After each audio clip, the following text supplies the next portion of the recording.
What's happening, everybody? On today's show, recapping everything from SEC Media Days Day 2. Our takeaways after hearing Kirby Smart, Hugh Freeze, Zach Arnett, and Clark Lea. We'll also sit down with Mississippi State quarterback Will Rogers, as well as catch up with Georgia tight end Brock Bowers. The Locked On SEC starts right now.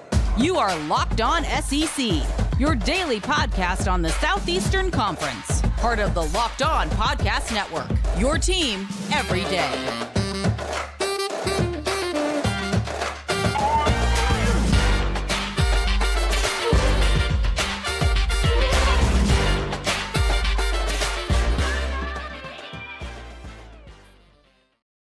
Hey, what's happening, everybody? Welcome into Locked On SEC. It's great to have you guys along. I'm Chris Gordy. Thanks for making us your first listen every day. We're free and available wherever you get your podcasts and on YouTube, part of the Locked On Podcast Network, covering your team every day. All right, let's jump into it. Let's go around the conference. Boots out to the right. Intercepted. Takes the handoff. What a catch! Around the conference. And we start with recapping everything that took place on Day 2 at SEC Media Days. We start with the Georgia Bulldogs. Kirby Smart took the podium today, and big topic, he was asked about his response to traffic-related incidents by his Georgia players in recent months. He said, I'm disappointed anytime we have traffic incidents. It's very evident when you look at it. We've had traffic citations and incidents throughout the history of being at the University of Georgia, and we actually don't have more now than we had in the past. So what concerns me most is the safety of our players. When you drive at high speeds, it's unsafe, and we don't want that to happen. Smart also said that he believes, 18 to 20-year-olds speeding. He said, it happened to him at that age. He added Georgia is doing all it can to eradicate those issues. He said what we want to do is take that out and make it safe and not have high speeds. If someone's going to have a speeding ticket, it shouldn't be a super speeder. I think the thing is, Kirby, though, lay down the law. Put some, suspensions, maybe threaten your players with suspensions, something like that. Just seems like something the head coach can do to battle what his players are doing. Kirby did go on to say that he's made a habit of leading his Georgia program into the offseason to study great programs across all sports. Since Georgia's won the last 2 championships, they've studied programs that fell off from those heights and didn't sustain the success. They studied the New Zealand rugby team, who he called the most successful team ever, as a way of avoiding complacency. He went on to say that they've done it better than anyone else. What drives us this season is intrinsic motivation. We're not going to be controlled by outside narratives and what people say, or who's going to be the quarterback or things like that. I love the buy-in. I love the fact these guys love being around each other and love competing and love football. The interesting thing is, we heard from some of the players last year who said they thought, that some people had picked them to go 7-5 and, kind of used that to their advantage. It's just funny because on the outside, everybody's going, no. Everybody picked Georgia to go undefeated and win the championship, win the SEC and all that, but it's all about internal motivation. And what Kirby's telling those guys is nobody believes in you. They're all, you're an underdog and that sort of thing. So we'll see. Georgia going for the three-peat, and they're off to a good start. Kirby Smart talking on Day 2 of SEC Media Days. Also talking on Day 2, Clark Lea at the Media Days podium. He had, of course, the easiest travel of any coach. He lives in Nashville, SEC Media Days in Nashville this year. But his quote he said, 5-7 isn't good enough. He said, we will never be satisfied with 5-7. Our goal is postseason play. He talked about the growth at Vanderbilt that they've been making here in recent years, and entering his 3rd season of Vanderbilt, and some impressive wins in the back end of last year, beating Kentucky and beating Florida. And he said, look, we're playing the long game here at Vandy. Now, Vandy did sign Clark Lea reportedly to a contract extension on Monday.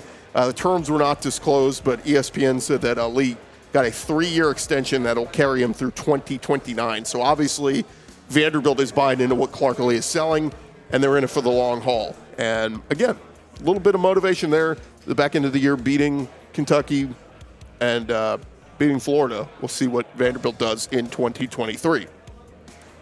Another coach who took the podium on Tuesday, Hugh Freeze, outlining his offensive staff led by his offensive coordinator, Philip Montgomery. And he said next week expects to see a 10-day plan to get his 3-man quarterback battle down to 2. Robbie Ashford, Peyton Thorne, and Holden Geriner. Now, look, I don't think Geriner's in the mix. It's hard for me not to see Peyton Thorne is the guy right now. Robbie Ashford the number 2. But Hugh Freeze, speaking at the podium, he was asked about melding his offensive philosophy and system with Philip Montgomery's. He said, the great thing is, I want to say this the right way. I think once upon a time, I was probably one of the better play callers in college football. Obviously, better players make you a better play caller. I don't know that I was the greatest play caller, one of the greatest play callers at Liberty, but he said I managed the game really well and gave our kids a chance to win some huge games. We played some good defense. But Freeze said coming back to the SEC and what decisions he had to make during the course of a game, he said, I think the first priority is hire somebody that does and believe exactly what I believe in offensively, and that's what Philip Montgomery does. He said Montgomery will be the primary play caller, but Freeze will have the right to step in and say, maybe do something different here. I want to see this look or something like that. He said Philip's going to be the play caller unless I want to change that in the course of a game, which, of course, that happens all the time. Hugh Freeze also going on to say that at Auburn, the culture was defined. He said that they are setting the tone, describing it as faith, attitude, mental toughness, integrity, and love.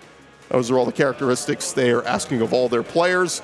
And he said he sensed coming in that faith in the whole family of Auburn football was fractured. People had lost trust in Brian Harsin and what they were doing there. He said, I would see us in the upper echelon of this conference. There's no reason. We have the facility, we have the support, we have the administration. You're in an area that football is important, and you're in an area that you can recruit to. I do think the 24-25 recruiting cycle will tell a large portion of the story of my tenure here at Auburn, maybe 26. We might get 3 recruiting cycles, but we got to start closing the gap on the elite programs in this conference. Lastly, Hugh Freeze asked about his rivals in Alabama and Georgia. He said the Iron Bowl is what it is. I don't have to be educated on that one. I've been a part of some good rivalries and understand that in most polls, this would be number 1 in the rivalry. So I know what it means to the people that support our school and our football program. I won't need to be educated on those. I relish the opportunities to play the Alabamas and the Georgias, and I know they're tall tasks, and I know that they're who you're going to get measured against in my tenure here. So I'm excited about those games, as our kids will be. And lastly, Zach Arnett making his official debut as the Mississippi State head coach. He went to the podium on Tuesday and entering his first season as head coach, talked about how much this means to him to be the head coach in Starkville. He said, I'm humbled and proud to be the head coach of Mississippi State. State has forever changed my life and my family. Couldn't ask for a better group of people. He did coach the Bulldogs in their bowl game against Illinois following Mike Leach's passing, and Arnett was grateful to Mike Leach and his legacy. He said, I had the greatest job in all the country being defense coordinator of Mike Leach, and now he gets to take over as the head coach. So, again, memory of Mike Leach not going away. A lot of people feeling it without his presence here at SEC Media Days. But those were kind of some of the general things happening on day 2 here at SEC Media Days in Nashville. And, of course, we'll continue to keep you covered all week long from Nashville, giving you some of the takeaways happening with a lot of the coaches and players here. And, of course, bring you some great interviews as well. All right, thank you guys for making Locked On SEC your first listen every day. Coming up next, it's our sit-down with Mississippi State quarterback Will Rogers. That is coming your way in just a second. Well, first, I want to remind you about our friends over at LinkedIn Jobs. These days, every new potential hire can feel like a high-stakes wager for your small business. You want to be 100% certain that you have access to the best qualified candidates available. That's why you got to go check out LinkedIn Jobs. LinkedIn Jobs helping you find the people you want for your team faster and for free. Again, you go on the website, you add the job that you want to post, you add the purple hiring frame to your LinkedIn profile. That's going to spread the word that you're hiring. They got simple tools on there like screening questions. Make it easy for you to focus on the candidates that are qualified for the job that you're posting, and you're going to get great quick access to all of those candidates, and you can prioritize very quickly who you want to hire. It's why small businesses rate LinkedIn Jobs #1 in delivering quality hires versus leading competitors. And LinkedIn Jobs, they help you find the qualified candidates you want to talk to faster. Go post your job for free at linkedin.com/lockedoncollege. That's linkedin.com/lockedoncollege. Go post your job for free. Terms and conditions apply. Coming to you from SEC Media Days, and always fun when we can talk with an SEC quarterback, a a friend of the show, a guy we've had on the program a couple of times, catching up with him at the Manning Passing Academy, and now here you are at SEC Media Days. He is Mississippi State quarterback Will Rogers. You having fun, man? Yeah, having a great time. Good to be here. Yeah, it's got to be fun to represent your school and be one of those handpicked guys to come here. Let's talk a little bit about excitement for this season, man. A lot of different changes, a lot of new for you. What's this offseason been like? I mean, it's been challenging, to say the least, especially new coaching staff, new offensive coordinator, quarterbacks coach. January, February, March was kind of a grind for us, learning new terminology, learning the new playbook. So it's been good, though. I think we're all really excited. We're all getting on the same page with the things in the playbook and that nature. So, we're really excited, looking forward to the season. Has that been the biggest challenge for you, at least just, going from the Mike Leach system and knowing it backwards and forwards for the last 3 years, and now just having to start anew? I mean, is there anything similar, or is it all completely different? No, there's definitely some similarities, and, that's just football. Wycross is going to get run, and 95% of the offenses in America. But there's definitely some differences. I think the biggest difference for me was just the terminology, from Coach Leach's office to Coach Barbay's. The terminology is just a little different. It's all West Coast, NFL terminology. So, having to pick up on that and having to learn that was challenging for me at first. But, now I know it like the back of my hand. So, yeah, ready to roll. And being older and more mature, right? Like Absolutely. it would have been way harder, you as a freshman, having to try to do that kind of stuff. Absolutely. Big man on campus, you've been around for so long. I mean, is it just going through the day-to-day? I mean, it's got to be old hat for you by now, right? Yeah, no, it's all kind of a habit for me now. I just kind of do the same thing every single day now. So it's been good. I've been around for a really long time, but, I'm really just blessed, just to be in a great place like Stroughville with great teammates and great coaches. Let's talk about some of your teammates. We had on the show, I think it was last week, we had Mike Wright on, and he talked about his decision to go from Vandy to Mississippi State. And just a smart dude, a dude who's got so many interests in all this. He says you need to take him hunting, though. He wants to go hunting, and he said he's been bugging you about taking hunting. Yeah, we'll see if we can get it done. I know there's a lot of guys on the team haven't actually killed a deer or anything like that. So I've got some work to do with some of these cats. I think Mike said Will doesn't even have a TV. He's just always outdoors doing something. Yeah, no, I don't like to. I'm not in the sit in the house type of guy. I like to. If I'm not in the football facility, I'd like to be off doing something else. Hanging out with a friend or playing golf maybe, but most of the time I'm in the outdoors trying to do something. Sitting in a deer blind, right? That would be nice, yeah. We saw you at the Manning Passing Academy. What was that like? You've done this a couple of times now, but just getting to coach up the kids and hang out with the Mannings. Yeah, no, it's a pretty cool fraternity just to be able to come back to that every single year. And, obviously the Mannings are, great people, great football players, but even better people, first-class people.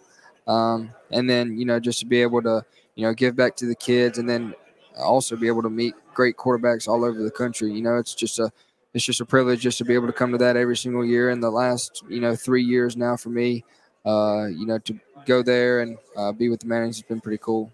There were a bunch of other SEC guys there. So some new guys, Devin Leary coming over to Kentucky and, Joe Milton, now the guy at Tennessee. Was anybody jump out to you that you saw that you're like, okay, that's a dude? I mean, obviously Joe Milton. I mean, I think he threw it.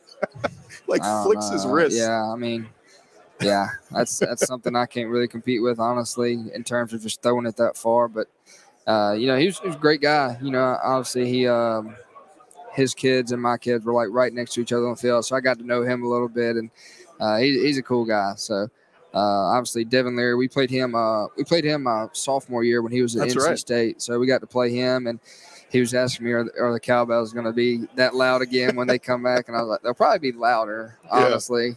No, but great guys, great company, a lot of great quarterbacks across the country, especially the SEC. Look forward to competing with those guys. Yeah. The other guy stood out to me, Drake May over at North Carolina. That's a dude too. As soon as I saw him, I was like, all right, now I get why all the draft stock and buzz and all that guy. But no, I mean, it's so cool to go to the Manning Pass Academy and see everybody at work because you guys do an awesome job. And it's not full, I don't want to say fully structured, but it's you kind of have to know what you're doing, taking on these kids. Yeah. There's a lot of kids, man. A lot of kids. Well, let's talk a little bit about your team this year. Obviously, you guys bring back a lot. I know, we talked about Tulu Griffin, what a weapon that guy's going to be, but the backfield as well. I mean, you got Mark's back. I mean, it's this offense, I think, still has – everybody talks about, okay, it's no longer the air raid, but this is still going to be a pretty dynamic electric offense, right? Oh, no. I mean, I think, you have so many weapons, like Tulu. But I think Xavier Thomas is going to be a really big weapon for us, too. He returned punts for us last year, and you saw what happens when he can get the ball in his hands. So I think anytime that Tulu, Woody, or Xavier have the ball, odds are we're in a pretty good football play. Yeah. So that's my goal, is to me not have the ball, and those guys that are really, really fast and can run and score touchdowns to have the ball. Yeah. So I think Coach Barbay does a really, really good job of finding creative ways to get them the ball, whether it be motion shifts, whatever it may be. So I think that's a credit to Coach Barbay and his scheme. We know how good of a defensive mind Zach Arnett is, but, now as the head man, but a couple years of experience now in building up that defense. There's a lot of big names on that defense, particularly a linebacker and up front. I think they'll get a pretty dangerous defense. What did you see out of them in the spring? They're just really fast, can fly around. The thing with our defense, there's so much movement. Traditional defense, you get your 4 down, Mike, Will, Sam to the field. With our defense, you're going to get some type of odd front, maybe even like a 2 down front where there's two guys with their hands in the dirt, and then there's just guys like walking around. So, I mean, a lot of movement. You don't know where they're coming from. And like I said, that's a credit to Coach Arnett, and then I honestly think Coach Brock's done a really good job of maybe taking it to the next level in terms of confusion and movement and things like that. That's what I was going to ask. How many times have they gotten you on disguise coverage or guys there that you didn't see? Like, how many times have they gotten you? No, they've gotten me a lot over the past – I mean, shoot, man, I've been there 3 years. They're going to get you a time or two. But, I think it honestly helps me come Saturday because – you see so many like disguises and, crazy 3rd down looks and things like that. It honestly helps me when it comes to Saturday and, ID and the mic and things like that. So it's so interesting when we look at the schedule. Obviously it's the SEC. It never gets any easier, but I mean, do you kind of break it into, like when you look at it, is it literally just game by game, week by week, or do you separate into quarters? Oh, okay, that's going to be a tough stretch. Okay, I think we'll be okay there. Or is it just you just have to take it week by week? No, I mean, you have to take it week by week. I mean, nothing's guaranteed in this league. I don't think it's fair to look at it. Well, I mean, November is going to be a tough month. I mean, dude, come on. Like, we've been playing ball for 2 months now. Like, get with it, Yeah. So, I mean, I just take it week by week, try and win every single game. You take it 1 week at a time. So that's all you can do in this league. If you look ahead, you're probably going to get beat that week. So, take it 1 week at a time. Try and go 1-0 every week. What are you going to miss most about your time in Starkville? And is there anything like you're just looking forward to and just kind of cherishing each moment as you kind of count down the days here? Probably just the guys, honestly, the locker room, being with some of my buddies. That's stuff that I just miss. I mean, both my roommates, Austin Williams, Chance Levertich, they've moved out. They're doing their own thing now. Emmanuel Ford was also one of my good buddies off the field, got drafted 16th overall. So, some of that stuff is just moments I'll cherish forever, just being with the guys, in the locker room, doing stuff off the field together. All right, last thing for you. Well, did you have any fun vacation or anything you get to do this offseason? I mean, I got to kind of hang out with my buddies, go hunting, my buddy's bachelor trip. We went duck hunting, so that was pretty fun. That's about the most fun I've had in a long time. That's such a Will Rogers thing. We had a bachelor party. Oh, yeah, what'd you do? We went duck hunting. It's not your typical bachelor trip, but right. I mean, we probably had more fun than any other bachelor trip, so it was a good time. Well, best of luck to you, man. I know, expectations continue to get higher and higher, and, there's a reason why you're talked about as one of the best quarterbacks in the country. Best of luck to you guys this year, and continued success to you, man. Yes, sir. I appreciate your time. All right, more right after this. All right, rolling along here, Locked On SEC. Our thanks again to Will Rogers. We also were able to catch up with Georgia tight end Brock Bowers, spend some time with him, and discuss with him a little bit about the Georgia team and what they're bringing to the table. Here was a little bit of our conversation with Georgia tight end, best tight end in the country, Brock Bowers. A couple of minutes here with Brock Bowers of the Georgia Bulldogs. Last time I saw you, man, you were a finalist for the Lombardi Awards, and you were eating some Houston Tex-Mex. How did you like it? Oh, yeah, it was good. It was really good. Oh, yeah. What's this offseason been like for you, man? Just kind of a whirlwind of just all these accolades and all this. Is it? I mean, you got to keep yourself focused, kind of handle it all, right? Yeah, I mean, I feel like the offseason's been slow, but it also flew by. I mean, just trying to work every day to get better and focus on the team and the season upcoming. It's kind of hard when they're that far away, but, I mean, it's getting close now. What's been the biggest focus for you, at least, just, keeping your body in shape and all that kind of stuff? I think the biggest focus for me was just focusing on the day-by-day thing, just trying to maximize the opportunities every single day and keep my body right for that. Quick question. Carson looked like he kind of grabbed the bull by the horns throughout the spring. It's a little different, right? Developed some chemistry with some of the newer quarterbacks, right? Yeah, I mean, it's different but the same thing. I mean, I've been around Carson and Brock the last 2 years, and Gunnar last year. I mean, they're all great dudes and all great quarterbacks. I mean, I'd hate to make that decision who wants to have start. Well, quick thought on your new receivers, Robert Thomas, Dominic Lovett coming over. What have you seen from those guys so far? Oh, there's some ballers. I mean, I love the things they do, and they're just some dudes. The last thing, the defense. I mean, I don't know if they could get much better, but what did you see how the defense throughout the spring? Oh, I mean, they've been just being Georgia defense. I mean, it makes the offense that much better going against them every single day, and hopefully we can do the same. All right, last thing. When you're not playing football, what's Brock Bowers doing? I'd say either fishing, golfing, or hunting. One of those three. Best of luck to you, man. Thanks so much. Thank you. All right, a few things before we get out of here. The SEC did announce some adjustments to some penalties. They announced an adjustment to the roughing the kicker rule. On Tuesday, officials will no longer call roughing the kicker or running into the kicker if contact is made more than 5 yards from where the kicker was originally standing. SEC coordinator of officials John McDade made the announcement. The rule change follows a controversial finish to that Missouri-Kentucky game last year where Mizzou was called for roughing the kicker late in the game, and Kentucky went on to win 21-17. Some other clock-related rule changes were also discussed. The first and third quarters will no longer extend for an accepted penalty if the game clock expires during the down. Also, teams cannot call consecutive timeouts during the same dead ball period, and the clock will continue to run after first down inbounds except for under 2 minutes in each half. Of course, that was one of the big changes made this offseason. One interesting note, we know Texas is coming into the conference next summer, and horns down has been a big thing with, teams in the Big 12. Texas opponents kind of taking a shot at the Longhorns in a number of sports. And basically the move generated a lot of attention throughout Texas's time in the Big 12 during the 2012 season. Mac Brown said horns down was a taunting gesture and should be penalized that way. Well, the league, SEC's coordinator of football officiating, John McDade, outlined that unsportsmanlike conduct needs to fit into one of three categories. And he said, as for horns down, he said the same rules will be applied to all gestures, including Florida's Gator Chomp, Ole Miss's Land Shark gesture, all those different things. But he did say it's going to be decided on a case-by-case basis. I think they should just come out and say there will be no penalty, period, for horns down. It's silly. Texas doesn't like it. I get it. But don't penalize other people for that sort of thing. I just think it's silly, and we're making too much of a do out of a simple hand gesture. All because it offends Texas. We're going to keep this thing as a penalty, dismiss it, let's move on. All right, a few other notes before we get out here.